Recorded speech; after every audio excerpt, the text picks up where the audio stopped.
الحمد لله رب العالمين، والصلاة والسلام على رسوله الأمين وعلى آله وأصحابه والتابعين ومن سار على نهجهم واقتفى أثرهم إلى يوم الدين. أيها الأحبة، نبدأ في كلام المؤلف رحمه الله في مقدمة المؤلف في كتابه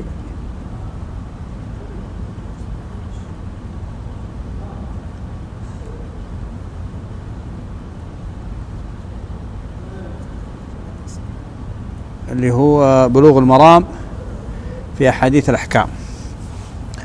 قال: الحمد لله على نعمه الظاهرة والباطنة قديما وحديثا، والصلاة والسلام على نبيه ورسوله محمد صلى الله عليه وسلم وآله وصحبه الذين ساروا على نصرة دينه سيرا حثيثا، وعلى أتباعهم الذين ورثوا علمهم، والعلماء ورثة الأنبياء، أكرم بهم وارثا ومورثا.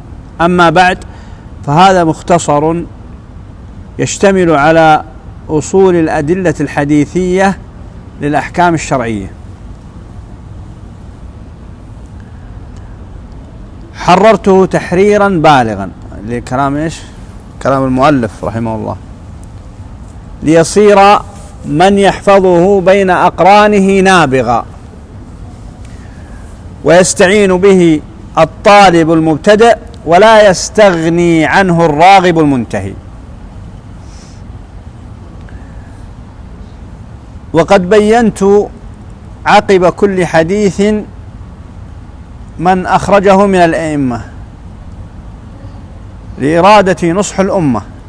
فالمراد بالسبعة، إذا قال لك السبعة، هم أحمد والبخاري ومسلم وأبو داود والترمذي والنسائي وابن ماجه.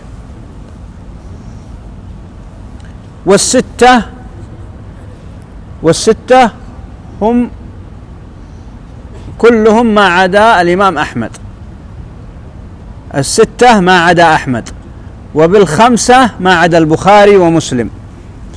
وقد أقول الأربعة وأحمد بالأربعة ما عدا ثلاثة، الأول بالثلاثة. وبالمتفق عليه هو البخاري ومسلم.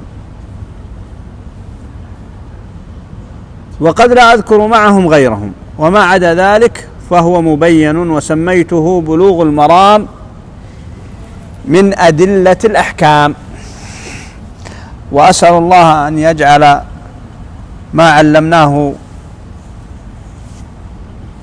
أو قال معلش، والله أسأل أن يجعل ما علمنا، والله أسأل ألا يجعل ما علمنا علينا وبالا، وأن يرزقنا العمل بما يرضيه سبحانه وتعالى. هذا كلام ابن حجر. طبعا بلغ عدد الأئمة الذين استفاد منهم الحافظ في بلوغ المرام، يعني نقل عنهم إما في تخريج الأحاديث أو في موضع الحكم على الحديث، 42 إماما استفاد منهم الإمام الحافظ. وقد مضى منهم 7 وهم أصحاب الكتب الستة اللي ذكرناهم: أحمد والترمذي والنسائي وابن ماجه والبخاري ومسلم وابو داود.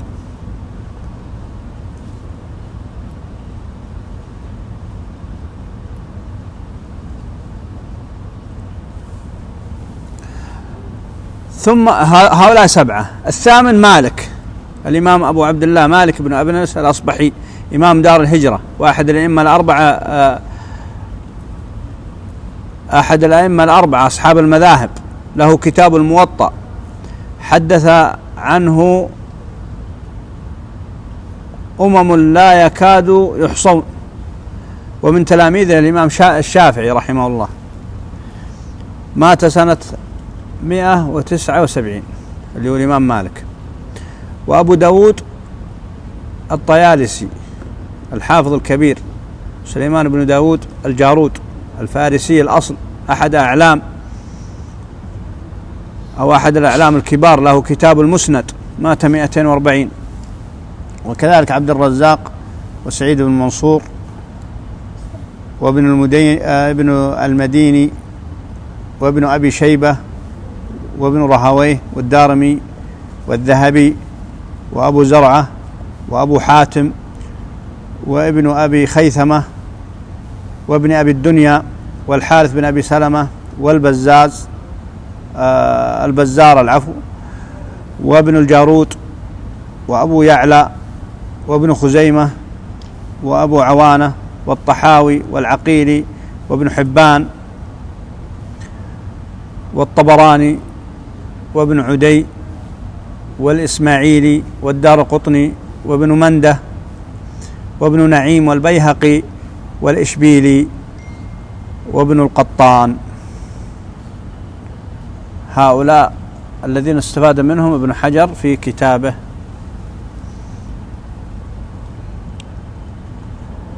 ثم بدأ بكتاب الطهارة، والطهارة في اللغة هي النظافة والنزاهة عن الأقدار الحسية والمعنوية. فالأقدار الحسية كالبول ونحوه، والمعنوية الشرك وكل خلق رذيل. كل خلق رذيل هذا النجاسة المعنوية. إنما المشركون نجس فلا يقربوا المسجد الحرام بعد عامهم. النجاسة مقصود بها نجاسة معنوية ليست حسية. يعني لو تسلم على كافر ما تروح تغسل يدك تقول نجس، لا، حتى إذا أسلم نطق الشهادة فخلاص قد طهر. وقولنا والحديث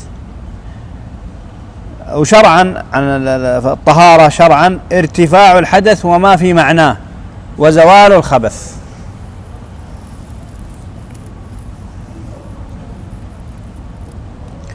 ايش الحدث يا شباب؟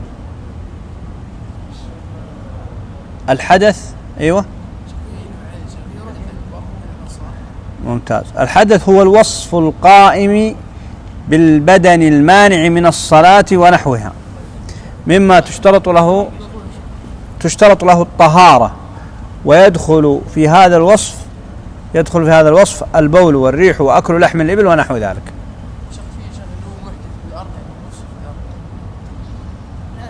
نتكلم عن الحدث المانع الصلاة في الطهارة، نتكلم في الطهارة. إيه نعم، هو الحدث كلاهما، يعني يدخل هذا في هذا، لكن سيأتي له كلام إن شاء الله. طيب، ما ورد في معناه، إيش معناه ما ورد في معناه؟ في معنى ارتفاع الحدث كتجديد الوضوء. يعني واحد هو على طهارة، هو متوضأ لكن جدد وضوءه، يعني ما عنده حدث ارتفع أصلا لكنه جدد وضوءه فهو طهارة. وكذا الاغتسال المسنون كغسل يوم الجمعة على القول بعدم وجوبه. طيب، زوال الخبث وشو زوال الخبث؟ وش زوال الخبث؟ أي النجاسة. والتعبير بزوال أعم من إزالة، لأن الإزالة فعل المكلف، والزوال قد يكون فعل أو فعل فاعل. أعطيك مثال.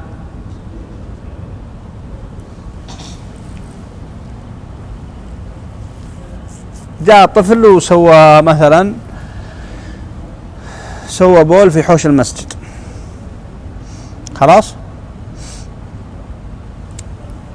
الشمس ضربت البول هذا حتى نشف، وجاء مطر وراح، المحل نجس ولا طاهر؟ طاهر خلاص، يعني زالت النجاسة من الحالة، ما حد غسلها، لكن إزالة النجاسة يعني المكلف جاء وحط مويه وغسله، لكن زالت النجاسة تشمل إما أن يزيلها المكلف أو يزيلها أي عامل طبيعي غير المكلف. خلاص. يقول كما لو نزل المطر على أرض النجسة أو على ثوب النجس فإن ذلك مطهر، لأن طهارة الخبث من باب التروك، فلا يشترط له فعل العبد ولا قصده. ولما كانت الطهارة، ليش بدأ بالطهارة؟ ليش ما بدأ بالصلاة على طول؟ صح، لأنها مفتاح الصلاة. قال ولما كانت الطهارة هي المفتاح الصلاة التي هي عمود الدين وشروطها، افتتح بها العلماء من المحدثين والفقهاء ومؤلفاتهم، افتتحوا بالطهارة. لماذا؟ لأنها هي مفتاح الصلاة. طيب، المياه جمع ماء، وهو يقع على القليل والكثير، وجمع مع كونه اسم جنس للدلالة على اختلاف أنواعها. كمياه، من يعطيني أنواع المياه؟ لا، مثلا قلنا أنواع المياه، عطنا الطهورة، مياه البحر، مياه النهر، مياه الآبار، كلها مياه، كل ما تختلف عن ما، صح ولا لا؟ لكن تختلف، لكن معناها إيش؟ معناها أن هذه المياه، قال المياه كمياه البحر والأنهار والأمطار، ومنها الماء الطاهر ومنها الماء النجس.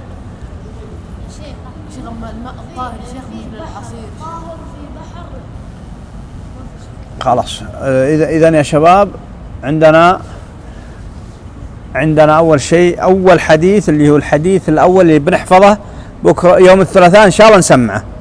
خلاص، مع الحديث الجديد اللي هو الحديث الأول، طهورية ماء البحر. خلاص. عن أبي هريرة رضي الله عنه قال قال رسول الله صلى الله عليه وسلم في البحر: هو الطهور ماؤه الحل ميتته. أخرجه الأربعة وابن أبي شيبة واللفظ له، وصححه ابن خزيمة والترمذي. من هم الأربعة؟ من يقول الأربعة وله نصيب الأسد؟ ها؟ لا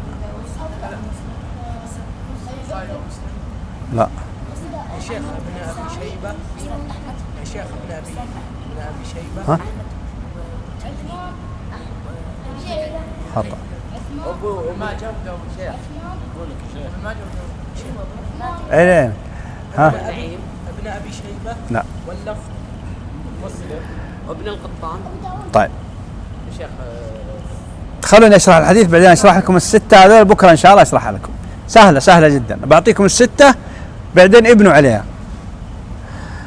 طيب، الوجه الأول في ترجمة الراوي هو أبو هريرة عبد الرحمن بن صخر الدوسي، وهذا هو الأرجح في اسمه، وهو مشهور بكنيته التي كناه بها أبوه في الجاهلية، اسم علم عظيم من عظماء الإسلام.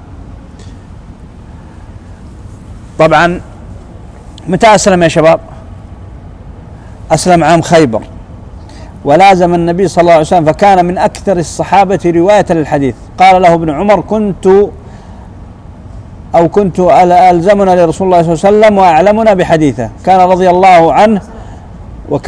الله عنه من أوعية العلم ومن كبار أئمة الفتوى، مع الجلالة والعبادة والتواضع. قال البخاري: روى عنه 800 نفس أو أكثر. توفي سنة 57 للهجرة في المدينة المنورة. نعم. 5000 وعليه 5000.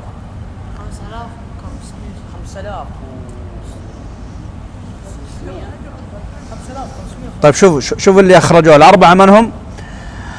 أخرجوا أبو داود في كتاب الطهارة باب الوضوء بماء البحر، والترمذي والنسائي وابن ماجه. هؤلاء هم الأربعة. خلاص. إذا قلنا الخمسة نزيد عليهم أحمد. إذا قلنا الستة نحذف أحمد ونضيف البخاري ومسلم. إذا قلنا السبعة نضيف أحمد. أعيدها لكم يا شباب. ها؟ الأربعة أبو داود والنسائي والترمذي وابن ماجه. خلاص. إذا قلنا الخمسة نضيف عليهم أحمد. إذا قلنا الستة نحذف أحمد ونحط البخاري ومسلم. خلاص. إذا قلنا السبعة نزيد عليهم أحمد. سهلة صح؟ ممتاز. 5000 وكم؟ وروى أبو هريرة رضي الله عنه عن النبي صلى الله عليه وسلم 5374 حديثا. طيب. وكذلك روى الأربعة كما تقدم وأخرجه أيضا ابن أبي شيبة ومالك والشافعي وأحمد كلهم من طريق مالك عن صفوان بن سليم عن سعيد بن سلمة من آل بني الأزرق عن المغيرة بن أبي بردة وهو من بني عبد الدار أنه سمع أبا هريرة يقول جاء رجل إلى آخره. والحديث صحيح رجاله ثقات. رجال الشيخين من هم الشيخين؟ البخاري ومسلم إلا المغيرة بن أبي بردة وقد وثقه النسائي وذكر ابن حبان في الثقات. وقال أبو داود معروف.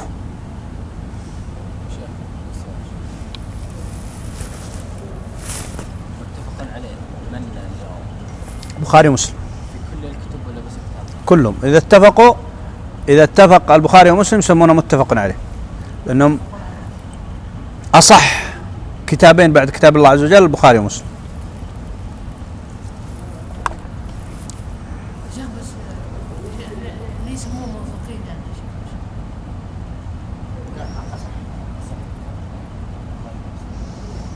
طيب لو جينا في الحديث ايش معنى الطهور ماؤه؟ ايش معنى يا شباب الطهور ماؤه؟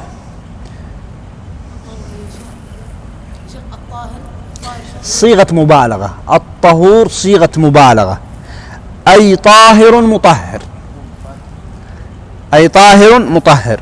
وهو بفتح الطاء اسم لما يتطهر به الطهور. لكن لو قلت الطهور وهو الطهور يعود على البحر. لو قلت مثلا لو ضميت الطاء لو قلت الطهور فعل التطهر. خلاص. إذا لو ركزوا معايا يا شباب هو الطهور ماؤه. الطهور بصيغة مبالغة أي طاهر مطهر وهو بفتح الطاء اسم لما يتطهر به يعني الماء. يعني الماء كالسحور بالفتح اسم لما يتسحر به. والضمير في قوله هو الطهور يعود إلى البحر فهو مبتدأ والطهور مبتدأ ثاني وماؤه خبر أو فاعل للطهور لأنه صيغة مبالغة كما مضى. والجملة من المبتدأ والخبر خبر المبتدأ الأول. وفي الجملة قصر صفة على موصوف. قصر صفة على موصوف أي قصر الطهورية على ماء البحر. وهذا قصر غير حقيقي لأن الطهورية موجودة في غير ماء البحر. يعني الطهورية قد تكون في غير ماء البحر. وهو قصر تعيين لأن السائل كان مترددا بين جواز الوضوء وعدمه فعين له الرسول صلى الله عليه وسلم الجواز. طبعا هو النبي صلى الله عليه وسلم يسمون هذا جواب الحكيم. يسمونه جواب الحكيم. يعني هذا اللي جاء سأله قال يا رسول الله إننا نركب البحر يعني عندنا ماء قليل نركب البحر وعندنا ماء ما يكفينا فهل نتوضأ من ماء البحر؟ فرد عليه النبي صلى الله عليه وسلم جواب الحكيم جواب أكثر مما طلبه. قال هو الطهور ماؤه الحل ميتته. سأل عن الميتة؟ ما سأل عن الميتة. يسمون هذا جواب الحكيم. الحل ميتته هكذا بدون واو مع ثبوتها. ما قال والحل ميتته قال الحل ميتته. هذا بدون واو مع ثبوتها في مصنف ابي شيبة. والمصنف ذكر أن اللفظ له ولم يرد السؤال عن حكم ميتة البحر، لكن لما عرف النبي صلى الله عليه وسلم اشتباه الأمر على السائل في ماء البحر أشفق أن يشتبه عليه حكم ميتته. ومعنى الحل بكسر الحاء مصدر حل يحل، حل يحل من باب ضرب ضد حرم أي الحلال، كما في رواية الدارمي والدارقطني وأحمد وغيرهما، والمراد به ميتته بفتح الميم ما مات من حيوان البحر بلا ذكاء كالسمك. يعني لو ماتت شاة في البحر غرقت، يعني ما تقول هذه ميتة بحر ويجوز أكلها، لا، الميتة ممن يعيش في البحر.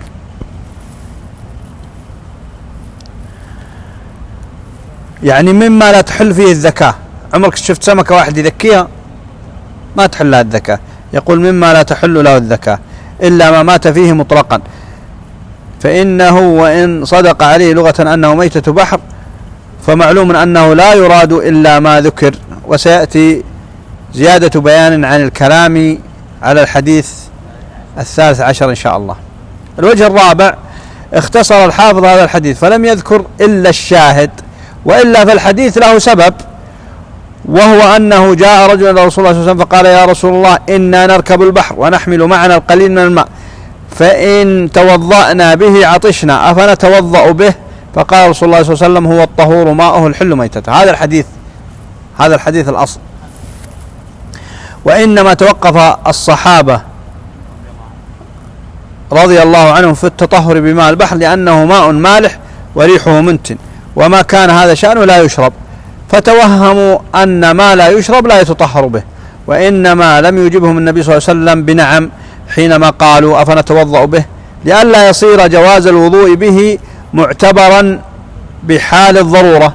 يعني لو قال النبي صلى الله عليه وسلم نعم، قالوا إذن في حال الضرورة نتوضأ منه، لكن قال ايش الحل هو الطهور ماؤه الحل ميتته، يعني أي وقت تتوضأ به. يقول لئلا يفهم أن الجواز مقصور على الوضوء دون غيره من إزالة الأحداث والأنجاس. الوجه الخامس، الحديث الدليل على أن ماء البحر طهور يرفع الحدث الأصغر والأكبر ويزيل النجاسة، لأنه ماء طاهر باق على خلقته. الوجه السادس، الحديث الدليل على أن المفتي إذا رأى من حال المستفتي أنه بحاجة إلى بيان أمر آخر غير الذي سأل عنه أنه يبينه له، وهذا من محاسن الفتوى، وهو دليل على الذكاء ووجوده الملاحظة والحرص على نفع الناس بما يحتاجون إليه، والله أعلم. انتهينا من هذا الحديث، هذا والله أعلم وأحكم، صلى الله وسلم على رسول الله.